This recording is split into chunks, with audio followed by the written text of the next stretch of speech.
კომპანია მაქტიკომმა მაქტი კლუბში თანამედროვე ქართველი მხატვრის თემო ჯაფარიძის ნამუშევრების გამოფენა და კატალოგის პრეზენტაცია გამართა. კომპანიის წარმომადგენელთა ცნობით, მაქტიკომი თანამედროვე ქართველი მხატვრობის პოპულარიზაციის მიზნით მსგავსი სახის ღონისძიებებს განაგრძობს. კომპანიის ინიციატივითა და სპონსორობით რამდენიმე კულტურული ღონისძიება უკვე გაიმართა.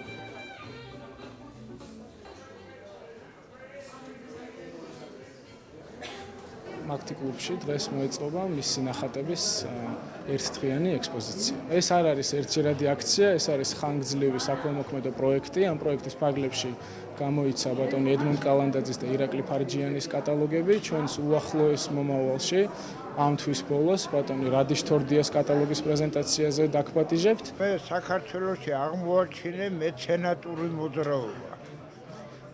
მაქტი რაც გამიკეთებე საკვირველება არც ვიცნობდი არავის მოვლენა მხატვრისათვის ეს როდესაც ყველა ის ნამუშევრებიც კი რომლებიც გაფანტულია მთელ მსოფლიოში და ერთად თავმოყრილი ერთ წიგნშია და ერთ ალბომში მე ულოცავ თემოს ამ დღესასწაულს და ძალიან დიდ მადლობას ვუხდი მაქტიკომს.